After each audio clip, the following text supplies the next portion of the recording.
Welcome back. So let's turn our attention to rhino poaching now.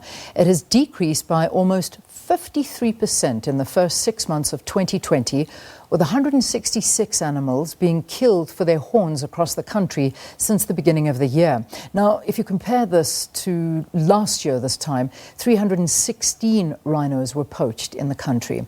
The Department of Forestry and Fisheries and Environmental Affairs have attributed this to COVID-19 and the strict enforcement in the movement of people. To tell us more, we are joined by the Department's Minister, Barbara Creecy. Minister, great to have you. Thanks very much for being our guest here. Good morning and greetings to all your viewers. So obviously, I mean, we talked to this significant decrease, considering that last year we were talking about a possible extinction of the rhino in the country. But COVID-19, the restrictions, that's the reason given. Yes, I think first and foremost, obviously, the lockdown has assisted. Our borders have been closed. There is restriction on movement. And in the month of April, we didn't see any animals killed in Kruger at all, and very low numbers in May and June. But I think that in addition to the lockdown, we also have to, first of all, pay tribute to our rangers who were on duty throughout the whole of the lockdown. And I know that there were some incursions and some arrests during this period. But we've also for a long time now been implementing what we call the Rhino Lab, which is a collaborative arrangement between our own rangers, the South African Police Services, the Department of Justice, and also the South African Revenue Services. You would know that the South African Revenue Services made a major bust at OR Tambo International Airport a couple of weeks ago, where they seized 115 million rands worth of rhino horn. So the lockdown has been a big factor, but the collaborative work that we're doing, I think, is also assisting the process. Yeah, certainly. I mean, it's such good news, and we wish this, would be maintained, but we know that there is still a huge demand for rhino horn, and there are still attempts to smuggle rhino horn out of the country. I mean, as you say, rhino horn valued at around about 115 million rand seized at OR Tambo International Airport in the first 2 weeks of July. So you can already start seeing it's happening again. This upward tick, is this still something that we're seeing, that now the numbers are moving higher because of the easing of the lockdown? Yes, I think the numbers will obviously move higher, and the rate of incursions into Kruger will increase. There was a major incursion at the end of last week, and some arrests were made. So we are expecting it to increase, but I have to say to you that we must pay tribute to the rangers that are working on the ground. These men and women are working under extremely dangerous conditions. Rhino poachers are part of an organized crime network. They're heavily armed. And it is important that we also pay tribute to the incredible work that is being done. Yeah, certainly. I mean, as much as the coronavirus may have stopped the criminals, it certainly did not stop the hard work that was going on behind the scenes. A question that needs to be asked, though, that little bit of a reprieve, as we say, we were talking about the fact that the rhino may be extinct last year with the amount that was taking place in terms of the amount that were being killed. Have they managed to sort of breed and find that they've replenished a lot of those that we had lost? Well, obviously, it's a little bit early because we would now be in the season shortly when new. So it's probably too early to say that, but obviously any reprieve is important because it allows adults to breed, and it obviously allows existing animals to reach maturity.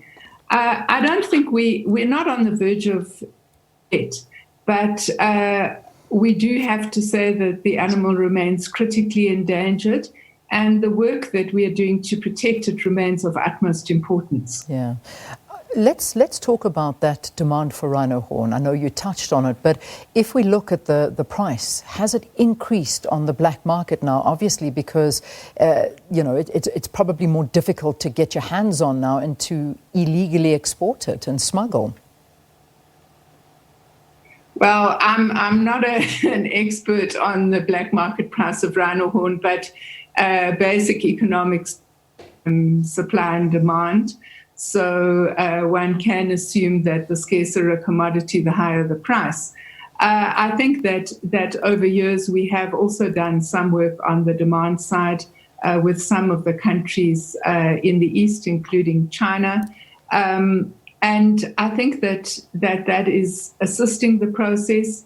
I think that obviously once international trade resumes in full force, we would then see the kind of uptick that you're talking about. And then, of course, working on the demand side would become more important. Yeah, but let's for now focus on the good news story out of this. And of course, hats off to the rangers, as you say, that have been doing a great job. But let's turn our attention now to the national parks. It must be a very difficult situation there. Obviously, there's no significant tourist industry prevailing at the moment. How is SANParks coping? Is there a lot of strain on the finances? Yes. The week before last, I delivered my budget speech at the Assembly, and what we indicated at that point is that we've had to transfer almost R1 billion from the department to SANParks in order to augment their financial situation. At the moment, SANParks is financially stable. We do have some revenue stream from day visitors, and you would know that last week the Minister of Tourism announced that there can be intra-provincial stayovers. So SANParks at the moment is looking at how we can facilitate that in some of our parks, and that would obviously also assist with the revenue stream. Yeah, certainly would, and I think that was widely welcomed by a lot of the province's tourism industries that are really being crippled at the moment. Your department in particular has been awarded R8.2 billion for that 2021 financial year, and it's understood that because of the lockdown, your department's 4 entities, that's SANParks, SANBI, Isimangaliso Wetland Park, and the South African Weather Service, have been unable to realise their usual income and remain self-sustainable. Obviously, there's a plan, a forward plan as to how to make these entities sustainable again. How are you going to do this? Well, as I say, with SANParks and Isimangaliso, we've actually transferred money to them. With the Weather Services and SANBI, we have had permission from Treasury that money that would have been allocated for infrastructure development can be used for operational costs. And we have now approached the Presidential Infrastructure Coordinating Commission to find alternative sources of funding for the infrastructure so that we can pay it off over a longer term. Let's also talk about fishing, because by October this year, the department hopes to issue 15-year fishing rights to small-scale fishers in the Western Cape. So for the first time, this will conclude a small-scale 15-year rights allocation process to over 10,500 fishermen and women organised into 110 cooperatives nationwide. Can you tell us a little bit about this plan? Look, we've done enormous amount of work in other provinces in already allocating these rights. This was before the lockdown process. The Western Cape remains a difficult area for us because there were significant challenges to the process there. And we do hope that we have conducted an audit, and we do hope that those who were found to be fully compliant will be able to get their rights this year. And we will then have to see what we do with regard to those who felt excluded from the process going forward. All right, let's leave it. But I think the big issue that we have to look at going forward is how we provide support to these small fishing co-ops, because I think that really there was an attempt to bring in coastal communities that have forever been excluded from the fishing process. Clearly, they need support not only in terms of business development, but also access to capital.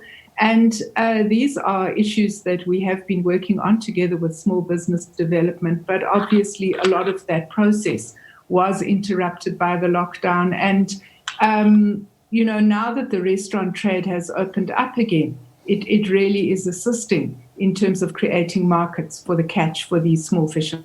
Yeah, certainly. I can only imagine that this helps a lot. Minister, thank you for your time. Thanks for updating on this vital industry in South Africa that, of course, like every other industry, has been hard hit by COVID-19, the restrictions, and, of course, the money not coming in as it usually does. But the good news in terms of the rhinos, that the poaching has gone down, but that, of course, being linked to the fact that the movement was restrained during those first few weeks and months of our lockdown. So that was our Minister of Forestry and Fisheries and Environmental Affairs as well, Barbara Creecy, on the line to us. Right, let's take a break. We'll see you after this with news headlines and sports with Valen.